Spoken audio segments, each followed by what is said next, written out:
তে বন্ধু কি অবস্থা তোমাদের? এই তো ভালো আছি, ঠিক আছে। তো সারাদিন তো তোমাকে দেখা হয়তো ডিউটি কাজে ব্যস্ত থাকি, যার কারণে দেখা হয় না।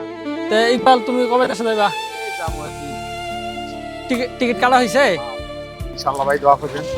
আরে তুই এমন করতেছিস কেন? ব্যাঙের মতো ভাল মারতেছিস কেন? তে ব্যাঙের মতো ভাল পারলে ফুটবল খেললে মাঠে যাইতে হইব ওটা। মাঠে যাইবো, সমস্যা কি? খেলবো, আমরা খেলাধুলা করবো। আরে বন্ধু দেখ তো একটা লোক বসে রয়েছে, দেশি মনে হইতেছে না? চল চল যাই, গিয়ে জিজ্ঞাসা করি। আসসালামু আলাইকুম। ওয়ালাইকুম আসসালাম। দেশি নেই বাংলাদেশি? হ্যাঁ ভাই, বাংলাদেশি। কি ভাই মনটা খারাপ কা? মনটা খারাপ ভাই, আজকে আইসি প্রায় দালালে আনছে 3 মাস হয়ে গেছে, সৌদি আরবে আসছি।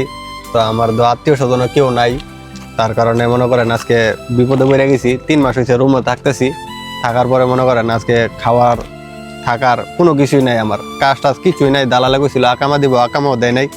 তারপরে মনে করেন আজকে রুমের মধ্যে কিছুইতে টাকা পয়সা নাই, তো রুমের আরো টাকা পয়সা দিতে পারি নাই। তার কারণে মনে করেন আর আমার ব্যাগ চেক রাখা আলি মোবাইলটা আছে সাথে, কেউ রোদ আত্মীয় স্বজন নাই, তো মোবাইলের চার্জও নাই, মোবাইল বন্ধ হয়ে গেছে, তো কেউ রোদ চিনিও না। তার কারণে কেউ ফোনও দিতে পারতেছি না, মোবাইলের চার্জও দিতে পারতেছি না। তার কারণে এনে মন খারাপ বসে রয়েছি আর কি। আর কি করা, বিদেশের বাড়ি তো কেউ দেখে না, তো আর কি কিছু করার নাই, তার জন্য পার্কে বসে রয়েছি। তো বাকিটা আল্লাহ যা করে আর কি। কখন বেরিয়েছেন ভাই? খাওয়া দাওয়া করছেন? রাত তো অনেক হয়েছে। ভাই খাওয়া দাওয়া করবো, টাকা পয়সাও তো সাথে নাই, তো এদেশে তো কেউ চিনিও না, ভাষাও বুঝি না, তো আইসি তো নতুন, তো কেউ খাওয়ান টাওয়ান দেও নাই, তো কেউ বলতেও পারি না, দেশি মানুষও তো পাই নাই, আর সবই এক লাগে, কোন দিকে যাবো এনে এসে তার জন্য বসে রয়েছি। আরে ভাই টেনশন করেন না, আমরা তো আছি। ইনশাল্লাহ আল্লাহ ভরসা। আমরা এই 3টা বন্ধু দেখতেছেন, কেউ কারোর সাথে পরিচয় ছিল না, তা আল্লাহ চাইছে 3জন একসাথে মিলাই দিছে। তে আল্লাহ ভরসা, আপনাদের তো আমাদের দেশি, আপনার কাজ খাওয়া থাকা সমস্ত কিছু আল্লাহ তাআলা ব্যবস্থা করে দিবে।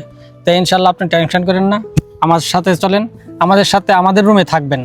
যত কাজ লাগে, যত খানা দানার ব্যবস্থা করা লাগে, সমস্ত কিছু আমরা করবো ইনশাল্লাহ। আল্লাহ যদি চায় তা কোনো কিছু সমস্যা হবে না। ঠিক আছে, তো চলেন, আল্লাহ ভরসা।